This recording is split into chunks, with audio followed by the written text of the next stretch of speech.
Hello everyone, Namaste. Welcome to new video tutorial. आजको video ट्युटोरियलमा हामी फोटोशप अन्तर्गत लेयर स्टाइलको बारेमा सिक्नेछौँ।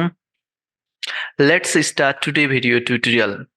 एट फर्स्ट हामी फोटोशपमा एउटा पेज क्रिएट गरौँ। जस्तै मैले 1920 बाइ 1080 साइजको एउटा पेज लगेँ र मैले यसको स्केल चाहिँ पिक्सेलमा राखेको छु। रेजुलेसन 300, आरजीबी कलर र ब्याकग्राउन्ड कलर व्हाइट राखेको छु र मैले चाहिँ यहाँबाट क्रिएटमा क्लिक गरेँ। क्रिएटमा क्लिक गरिसकेपछि हाम्रो एउटा पेज क्रिएट भएको हामी देख्न सक्छौँ। कन्ट्रोल 0 गरेर मैले फिट टु स्क्रिन गरेँ र अब हामी विन्डोमा क्लिक गरेर यहाँबाट हामी स्टाइल्स भनेर एउटा प्यानल दिएको देख्न सक्छौँ। मैले स्टाइल्स भन्नेमा क्लिक गरिसकेपछि स्टाइल्स भनेर एउटा छुट्टै प्यानल ओपन भएको छ।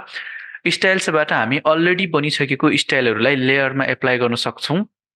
त्यसको लागि हामीसँग लेयर हुनु पर्यो। जस्तै फर इक्जाम्पलको लागि मैले टेस्ट लेयर ल्याउँछु। टेस्टको लागि टाइप टुलमा क्लिक गरेँ र टाइप टुलमा क्लिक गरिसकेपछि यहाँनिर होरिजेन्टल टाइप टुलमा क्लिक गर्छु र यहाँनिर मैले माउसको लेफ्ट क्लिक गर्छु र यहाँनिर म के लेख्छु। जस्तै उदाहरणको लागि मैले यहाँनिर केही लेखेँ र त्यसपछि यहाँनिरबाट मैले इन्टर क्लिक गरेँ र मुभ टुलमा क्लिक गरेर यो साइजलाई म अलिकति ठुलो बनाउँछु र त्यसपछि अब यो टेस्टमा स्टाइलहरू राख्नु छ भनेपछि अलरेडी बनिसकेको जुन स्टाइल छ त्यो स्टाइललाई एप्लाई गर्नको लागि हामीले यहाँनिर स्टाइल्स भनेर एउटा प्यानल ओपन गरिसकेका छौँ। यहाँनिर क्लिक गर्ने। यहाँनिर अलरेडी बनिसकेको जुन स्टाइल छ हाम्रो लेयरमा एप्लाई भइरहेको देख्न सक्नुहुनेछ र यहाँनिर हामीले स्टाइल आफूले पनि क्रिएट गर्न सक्छौँ। जस्तै मैले यहाँनिर यस्तो स्टाइल एप्लाई गरेँ। अब आफूले स्टाइल क्रिएट गर्नु पर्यो भने के गर्ने त? अब यहाँनिर मैले डिफल्ट स्टाइलमा राखेँ, ननमा राखेँ। अब हामीले लेयरमा स्टाइल आफूले राख्नु पर्यो भने यहाँनिर लेयरलाई सिलेक्ट गर्नुपर्ने हुन्छ र एफेक्ट्समा क्लिक गरेर यहाँनिरबाट ब्लेन्डिङ अप्सन्समा क्लिक गर्दा हुन्छ र त्यसपछि लेयर स्टाइल भनेर एउटा छुट्टै प्यानल ओपन हुनेछ र यहाँनिर अब धेरैवटा स्टाइलहरू दिएको छ। ड्रप स्याडो, आउटर ग्लो, त्यस्तै गरेर प्याटर्न ओभरले, ग्रेडियन्ट ओभरले, त्यस्तै गरेर कलर ओभरले भनेर विभिन्न टाइपको स्टाइलहरू यहाँनिर इफेक्टहरू दिएको छ। यो इफेक्टहरू राखेर हामी लेयरको स्टाइल क्रिएट गर्न सक्छौँ र हामी लेयरको यो लेखिएको लेयरको नेम लेखिएको अलिकति स्पेस छोडेर यो ठाउँमा माउसको लेफ्ट क्लिक डबल गरेर पनि लेयर स्टाइल प्यानल ओपन गर्न सक्छौँ र लेयर स्टाइल प्यानल ओपन गरिसकेपछि यहाँनिरबाट कस्तो टाइपको स्टाइल चाहियो त्यो स्टाइल चुज गर्ने। जस्तै मैले यहाँनिरबाट ग्रेडियन्ट ओभरलेमा क्लिक गरेँ र त्यसपछि यो स्टाइल एप्लाई भएको देख्न सक्छौँ र यहाँनिर चाहिँ हाम्रो ब्लेन्ड मोड चाहिँ नर्मल रहेको छ। ओपेसिटी 100% रहेको छ। ग्रेडियन्ट चाहिँ हाम्रो यहाँनिर यस्तो कलर भएको हुनाले यहाँनिर यस्तो टाइपको देखिएको छ। यहाँनिरबाट ग्रेडियन्टलाई तपाईँहरू चेन्ज पनि गर्न सक्नुहुनेछ। यसमा भएको कलरलाई पनि तपाईँहरूले चेन्ज गर्न सक्नुहुनेछ।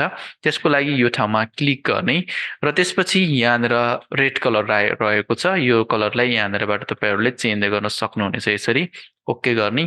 त्यस्तै गरी यो कलरमा क्लिक गर्ने। यहाँनिर कलरमा गएर यो कलरलाई पनि चेन्ज गर्न सक्नुहुनेछ र त्यसपछि यहाँनिरबाट ओकेमा क्लिक गर्ने र स्याडो राख्नु पर्यो भने ड्रप स्याडोमा क्लिक गर्ने।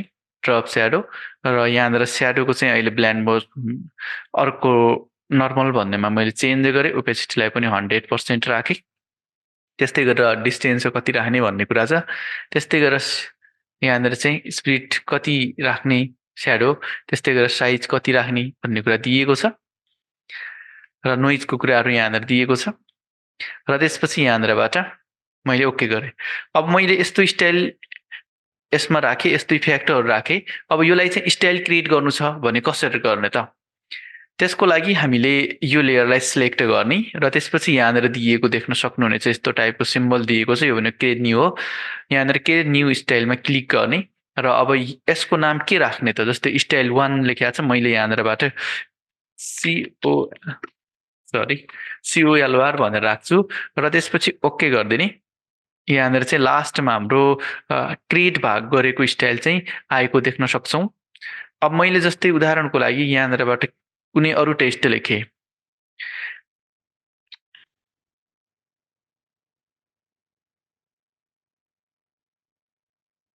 जस्तै मैले आइटी जोन कम्प्युटर भनेर राखेँ र यहाँनिर क्लिक गर्छु म र त्यसपछि यो हामीले बनाएको जुन लास्टको स्टाइल छ त्यो स्टाइललाई एप्लाई गर्नको लागि लेयर सिलेक्ट गरेर यहाँनिरबाट स्टाइललाई एप्लाई गर्ने।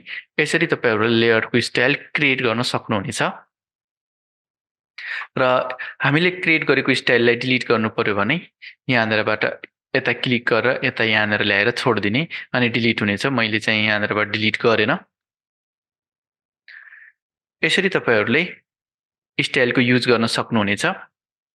र लेयरमा चाहिँ विभिन्न इफेक्टहरू तपाईँहरूले राखेर अरू पनि स्टाइल क्रिएट गर्न सक्नुहुनेछ। यहाँनिर हामीले इफेक्ट भनेर दिएको देख्न सक्छौँ। यहाँनिर चाहिँ अब यो इफेक्टहरूलाई एकैचोटि हटाउनु पर्यो भने यहाँनिर क्लिक गर्ने, इफेक्टहरू यहाँनिर रिमुभ भएको देख्न सक्नुहुनेछ। फेरि देखाउनु पर्यो भने यहाँनिर क्लिक गर्ने, यो फेरि सो भएको देख्न सक्नुहुनेछ।